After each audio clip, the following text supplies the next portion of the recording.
Hello everyone. तो आज की क्लास में सोल्व करने वाले हैं जेट 2009 में जो भी क्वेश्चंस पूछे गए थे उन सभी का हम डिटेल में सोल्व करने वाले हैं। इसलिए यार वीडियो को आपको पूरा देखना है, क्योंकि यार इस वीडियो को बनाने का मुख्य उद्देश्य यही है कि आपको ये नॉलेज हो जाए कि आपसे कैसे एग्जाम में क्वेश्चंस पूछे जाते हैं। ठीक है, इसलिए आपको वीडियो को एंड तक जरूर देखना है, जिससे आपको नॉलेज हो जाए कि कैसे कैसे क्वेश्चंस पूछे जाते हैं, किस टॉपिक को आपको कैसे क्लियर करना चाहिए। ठीक है, चलो आज की वीडियो को स्टार्ट करते हैं। आज को नया सीख लेते हैं।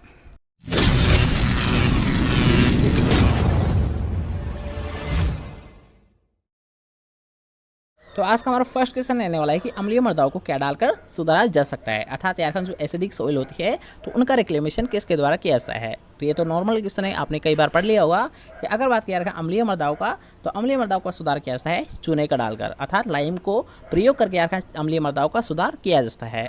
और अगर बात करते हैं सारी मृदाओं का, तो सारी मृदाओं का यार जिप्सम डालकर। ठीक है, सारी मृदाओं का किसके द्वारा सुधार किया जाता है, जिप्सम डालकर। ठीक है, ये दोनों पॉइंट आपने कई बार पढ़ लिए होंगे, लेकिन यहाँ पर ध्यान देने की बात ये है कि अगर आपसे यहाँ पर ये क्वेश्चन पूछा जाता है कि लवणीय मृदाओं का, ठीक है, अगर आपसे यहाँ पर ये क्वेश्चन पूछा जाता है कि जो लवणीय मृदाएं होती है तो इनका सुधार किसके द्वारा किया जाता है, तो यार अगर पूछा जाता है लवणीय मृदाओं का, तो इनका सुधार किया जाता है रॉक फॉस्फेट के द्वारा। किसके द्वारा किया जाता है, रॉक फॉस्फेट के द्वारा लवणीय मृदाओं का सुधार किया जाता है।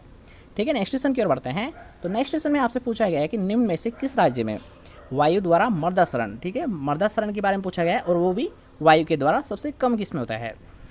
यहाँ पर पूछा गया आपसे कि सबसे कम जो मर्दासरण होता है वह कहाँ पर होता है। जल्दी से बताएंगे कि राजस्थान में, पंजाब में, गुजरात में या फिर हिमाचल प्रदेश में। तो आपको पता होगा यार हिमाचल प्रदेश नाम से इस पूछ रहा है कि हिमाचल प्रदेश क्या है, हिम एरिया है, अर्थात यार बर्फ़ का क्षेत्र है। तो वहाँ पर आपको पता चल ही गया होगा यार वायु के द्वारा। ठीक है, जहाँ पर बर्फ़ है तो वहाँ पर वायु का कोई इफेक्ट नहीं पड़ता है, अर्थात वहाँ पर सोइल इरोजन कम होगा, अर्थात इसका राइट आंसर कौन सा है, हिमाचल प्रदेश। और अगर बात किया जाए सबसे ज़्यादा, तो ये होता है राजस्थान में। ठीक है, सबसे ज़्यादा किया जाता है राजस्थान में और सबसे कम होता है हिमाचल प्रदेश में। ठीक है, नेक्स्ट क्वेश्चन की ओर बढ़ते हैं कि निम्न में से किस जैव उर्वरक को दलहनी फसलों में नाइट्रोजन स्थिरीकरण के लिए उपयोग कर सकते हैं। अर्थात यार यहाँ पर आपसे पूछा गया लेगुमिनेसी क्रॉप में जो नाइट्रोजन फिक्सेशन का कार्य है ये किसके द्वारा किया जाता है, एजिटोबैक्टर के द्वारा, एजोस्पाइरलियम के द्वारा, ब्रू ग्रीन एल्गी के द्वारा या फिर राइजोबियम के द्वारा। तो आपको पता होगा ऑफिशियल यार कि अगर बात की जाती है लेगुमिनेसी क्रॉप की, तो इनमें जो नाइट्रोजन फिक्सेशन किया जाता है ये किसके द्वारा किया जाता है, राइजोबियम के द्वारा। किसके द्वारा किया जाता है, राइजोबियम कल्चर के द्वारा किया जाता है।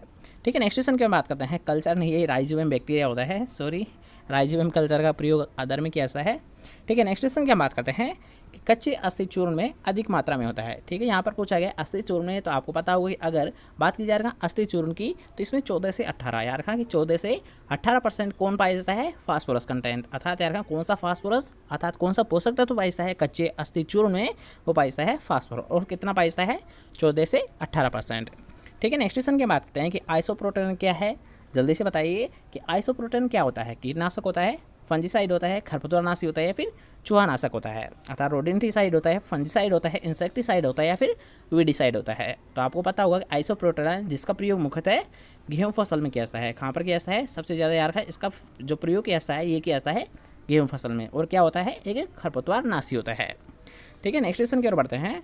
तो नेक्स्ट क्वेश्चन में आपसे पूछा गया है कि निम्न में से किस फसल की दूसरी फसलों की अपेक्षा कम पानी की आवश्यकता होती है। अर्थात यार यहाँ पर आपको पूछा गया वाटर रिक्वायरमेंट के बारे में।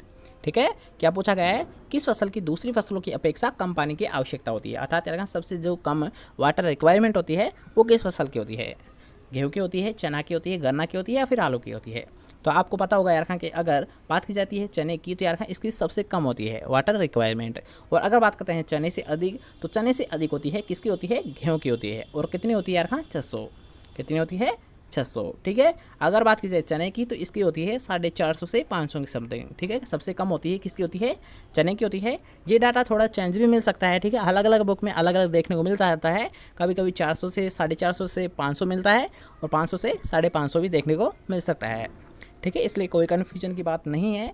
नेक्स्ट क्वेश्चन की ओर बढ़ते हैं। तो नेक्स्ट क्वेश्चन में आपसे पूछा गया है कि सामान्यतः फव्वारा सिंचाई पद्धति में उपयोग में आने वाली पाइप की लंबाई क्या होती है। यार ये कच्चा क्वेश्चन बनता है, कई बार आपसे एग्जाम में पूछा गया है कि जो पाइप की लंबाई होती है यार कि जो फव्वारा मेथड होता है, स्प्रिंकलर जो मेथड होता है सिंचाई का, तो उसमें जो पाइप होते हैं तो उनकी साइज़ क्या रखी जाती है। ठीक है, यार कई बार एग्जाम में पूछा गया है, इसलिए यार इसको ज़्यादा हाईलाइट किया जा रहा है। तो जिनको यार जिनको ज़्यादा हाईलाइट किया जाए, बार बार रिपीट किया जाए, तो वो क्वेश्चन इंपॉर्टेंट है, इसलिए उनको विशेष ध्यान दिया करो। ठीक है, तो यहाँ पर आपसे पूछा गया यार कि फव्वारा सिंचाई पद्धति में उपयोग में आने वाले जो पाइप होते हैं तो उनकी लंबाई क्या होती है? तो यार हाँ वो रखी जाती है 6 मीटर। कितने लंबे होते हैं पाइप? 6 मीटर के होते हैं। ठीक है, नेक्स्ट क्वेश्चन की बात करते हैं कि राजस्थान के शुष्क और अर्धशुष्क क्षेत्रों में गेहूं की पानी की रिक्वायरमेंट कितनी होती है। अर्थात आपको बताना है गेहूं की फसल के लिए, और वो भी शुष्क और अर्धशुष्क क्षेत्रों के लिए। जैसा कि हमने अभी बताया कि गेहूं की जो वाटर रिक्वायरमेंट होती है वो कितनी होती है? 600 मिलीमीटर। कितनी होती है? 600 मिलीमीटर। अर्थात फर्स्ट ऑप्शन आपका राइट आंसर माना जाएगा कि अगर बात की यार गेहूं की जो वाटर रिक्वायरमेंट होती है ये होती है 600 मिलीमीटर। ठीक है, नेक्स्ट क्वेश्चन की बात करते हैं कि पार्सन फ्लूम के द्वारा किसको मेजर किया जाता है? सिंचाई जल की मात्रा, सिंचाई जल की गुणवत्ता, जल उपयोग दक्षता, या फिर कुओं की गहराई। तो यार हाँ अगर बात की जाए पार्सन फ्लूम की, इसको पार्सन फ्लूम होता है, एक होता है वी नोच। ठीक है, पार्सन फ्लूम या फिर हुआ वी नोच, तो इन दोनों का प्रयोग किसके लिए किया जाता है? सिंचाई जल की मात्रा को मेजर करने के लिए। याद रखना कि अगर आपसे पूछा जाता है पार्सन फ्लूम या फिर पूछा जाता है वी नोच, तो इन दोनों का प्रयोग किसके लिए किया जाता है? सिंचाई जल की मात्रा को मेजर करने के लिए। ठीक है, नेक्स्ट क्वेश्चन की बात करते हैं कि बोने गेहूं की फसल में 2,4-D का उपयोग कब करते हैं। याद रखना यहाँ पर आपसे पूछा गया 2,4-D का प्रयोग तो कब करेंगे? बुआई के 35 दिन बाद में, बुआई के 15 दिन बाद में, बुआई के 65 दिन बाद में, या फिर बुआई से पहले। तो यार हाँ अगर बात की जाती है 2,4-D के प्रयोग की, तो इसका प्रयोग किया जाता है बुआई के 35 दिन बाद, अर्थात यार डे आफ्टर सोविंग 35 डेज। ठीक है, जो 2,4-D का प्रयोग किया जाता है गेहूँ फसल में, तो इसका किया जाता है बुआई के 35 दिन बाद में। ठीक है, नेक्स्ट क्वेश्चन की ओर बढ़ते हैं। तो नेक्स्ट क्वेश्चन में आपसे पूछा कि पेंटेड बग किस फसल का खरपतवार नाशक होता है। आपको पता होगा यार अगर बात की जाए पेंटेड बग की, तो ये भी एक अच्छा क्वेश्चन बनता है, कई बार आपसे एग्जाम में पूछा गया है। यार रखना कभी भी अगर आपसे पूछा है पेंटेड बग किस फसल का खरपतवार नाशक कीट होता है। यार रखना क्या होता है? पेंटेड बग एक इंसेक्ट होता है जो कि सबसे ज़्यादा यील्ड को डैमेज करता है। अगर बात की जाए किस क्रॉप में, तो यार सबसे ज़्यादा जो डैमेज करता है ये करता है सरसों में। किस में करता है? सबसे ज़्यादा अगर बात की जाए तो किस में करता है? सरसों में करता है। और अगर आपको यार रखना कि सरसों ऑप्शन में नहीं देखने को मिलता है, यार रखना कि अगर आपको सरसों ऑप्शन में ही नहीं देखने को मिलता है, तब आपका राइट आंसर माना जाएगा मूली को। ठीक है, अगर बात की यार रखना जो पेंटेड बग होता है ये सरसों के अलावा किसको डैमेज करता है? मूली फसल को। ठीक है, क्वेश्चन क्लियर। और नेक्स्ट क्वेश्चन की ओर बढ़ते हैं। जई की फसल को राजस्थान में किस ऋतु में उगाया जाता है? तो जल्दी से बताएंगे कि जई की फसल है तो राजस्थान में किस ऋतु में इसे ग्रो किया जाता है। तो आपको पता होगा यार हाँ अगर बात की जाए गेहूँ जो जई, तो इनको लिया जाता है रबी सीजन में। नेक्स्ट क्वेश्चन की बात करते हैं कि 100 किलोग्राम सरसों के कितना तेल प्राप्त किया जाता है। अर्थात यार आपके पास 100 किलोग्राम सरसों है तो इससे कितना ऑयल कंटेंट प्राप्त किया जाता है? तो ऑफिशियली यार 33 किलोग्राम। ठीक है, अगर बात किया यार जो 100 किलोग्राम अगर आपके पास सरसों है तो उससे यार 33 किलोग्राम ऑयल कंटेंट प्राप्त किया जाता है।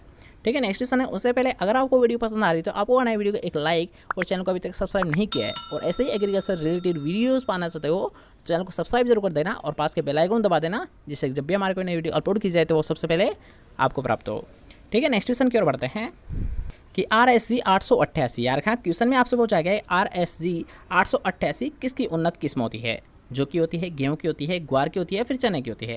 याद रखना कि यहाँ पर वेराइटी किसके बारे में पूछा गया है, इसको आप फोकस करिए। RSG 888। तो यार अगर आपसे पूछा था RSG 888 तो ये किसकी होती है? चने की होती है। लेकिन अगर आपसे यहाँ पर ये क्वेश्चन पूछा था RSG 936, ठीक है, RSG 936 किसकी होती है, तब आपका राइट आंसर किसे माना जाता? ग्वार को माना जाता है। ठीक है, याद रखना अगर 936 आता है यहाँ पर तब आपका राइट आंसर होता है ग्वार। लेकिन अगर बात कीजिए 888 की तो ये किसकी किस्म होती है? चने की होती है। ठीक है, नेक्स्ट क्वेश्चन की ओर बढ़ते हैं। तो नेक्स्ट क्वेश्चन में आपसे पूछा गया है किस फल के पौधों में परागण आदमी के द्वारा किया जाता है। अर्थात यार जो पोलिनेटिंग की क्रिया होती है ये किसके द्वारा की जाती है? मनुष्य के द्वारा की जाती है। तो आपको पता होगा यार जो खजूर प्लांट होता है, ठीक है, जो खजूर प्लांट होता है तो इसमें जो पोलिनेशन अर्थात यार जो परागण की क्रिया की जाती है ये किसके द्वारा की जाती है? ह्यूमन के द्वारा, अर्थात यार मनुष्य के द्वारा जो खजूर होता है तो इसमें पोलिनेशन की क्रिया की जाती है। ठीक है, नेक्स्ट क्वेश्चन की बात करते हैं कि सेव किसकी किस्म होती है। तो हमने पिछली वीडियो में डिस्कस किया था कि अगर बात की जाए सेव और इलायची किसकी किस्म होती है? बेर की होती है। किसकी होती है? बेर की होती है। ठीक है, नेक्स्ट क्वेश्चन की बात करते हैं कि 1 हेक्टेयर क्षेत्र में खजूर को 8 × 8 मीटर की दूरी पर लगाते हैं तो कितने पौधे लगेंगे। यार यहाँ पर आपको क्षेत्र दे रखा है 1 हेक्टेयर और डिस्टेंसिंग आपको दे रखी है 8 × 8 मीटर।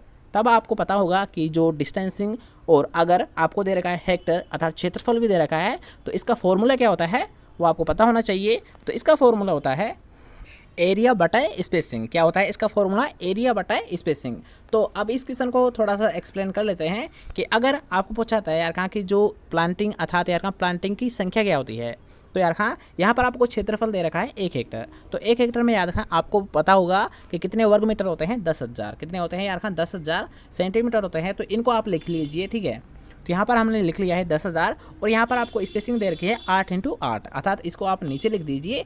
अब इसके अकॉर्डिंग जो भी यार आंसर आएगा वो आपका राइट आंसर माना जाएगा। तो यार हाँ, अगर भाग देते हैं 64 का 10,000 में, तब आपका राइट आंसर आता है 156 पॉइंट कुछ। कितना आता है, 156 पॉइंट कुछ आता है, अर्थात आपका राइट आंसर कौन सा है, 156 प्लांट होंगे। ठीक है, क्वेश्चन में आपसे पूछा गया 1 हेक्टेयर क्षेत्र में खजूर को 8x8 मीटर की दूरी पर लगाने पर कितने पौधे लगेंगे। तो कितने लगेंगे, 156। ठीक है, अर्थात आपका फर्स्ट ऑप्शन राइट आंसर माना जाएगा।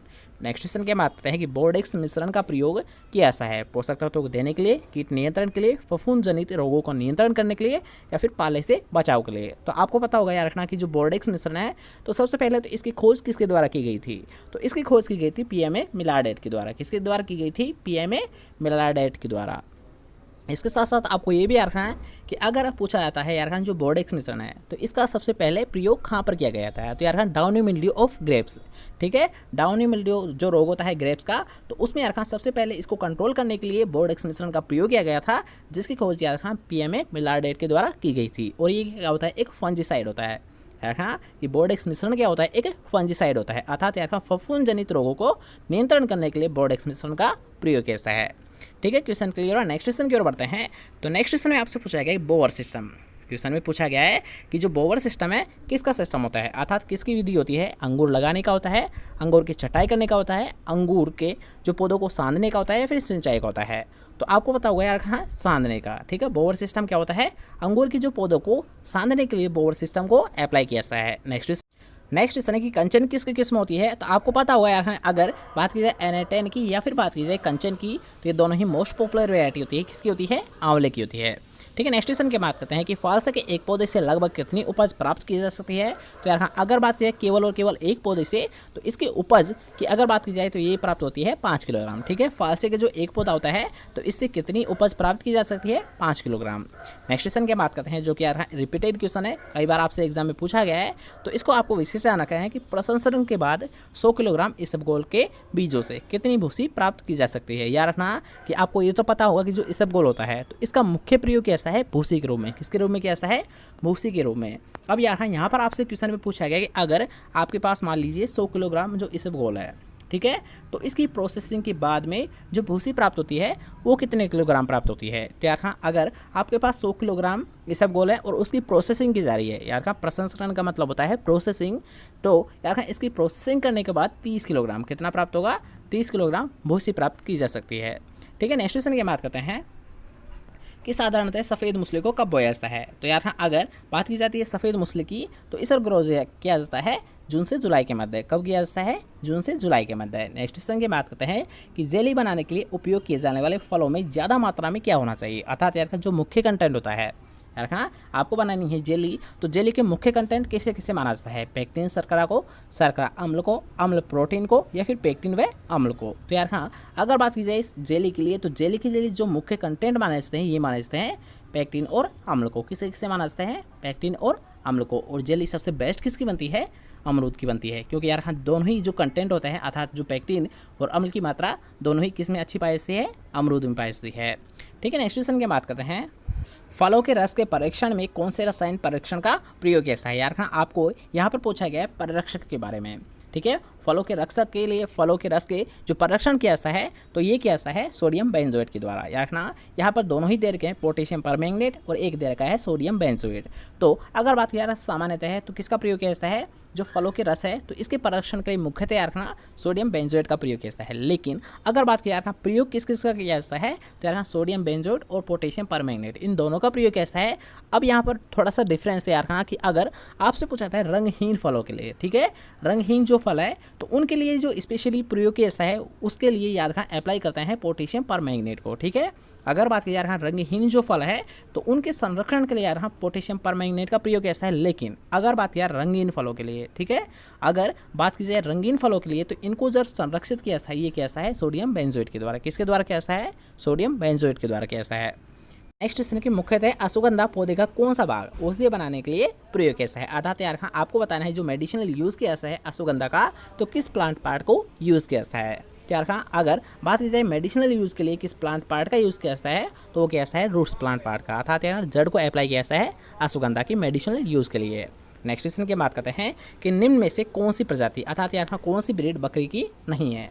पहले आप ऑप्शंस देख लीजिए कि कौन सी नस्ल बकरी की नहीं है। कश्मीरी, बारबरी और बिट्टल। जल्दी से बताएंगे कश्मीरी, बारबरी और बिट्टल। इन तीनों को अगर आपको पता है यार हाँ कश्मीरी, बारबरी और बिट्टल ये तीनों किसकी नस्ल होती है, बकरी की होती है। अर्थात यार हाँ आपका जो राइट आंसर है, अर्थात क्वेश्चन में आपसे पूछा गया कौन सी नस्ल नहीं है, तब आपका राइट आंसर कौन सा हुआ, बकरवाल। क्योंकि आपको पता है कि जो तीनों ऑप्शन है राइट है, तो आपका चौथा राइट आंसर होना ही है।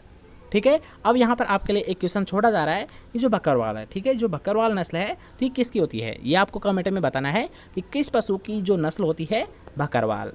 ठीक है, नेक्स्ट क्वेश्चन है कि निम्न में से कौन सी भेड़ की प्रजाति अच्छी मात्रा में दूध देती है, मालपुरा, सोनाड़ी, लोही या फिर मारवाड़ी। तो यार हाँ अगर बात करते हैं दूध देने के लिए तो सभी से अच्छी मानी जाती है सोनाड़ी को। किसे माना जाता है, सोनाड़ी को। और अगर बात करते हैं यार का सोनाड़ी मुख्यतः कहाँ पर देखी जाती है, राजस्थान में, तो इसे देखा जाता है मुख्यतः उदयपुर क्षेत्र में। कहाँ पर देखा जाता है, उदयपुर क्षेत्र साइड।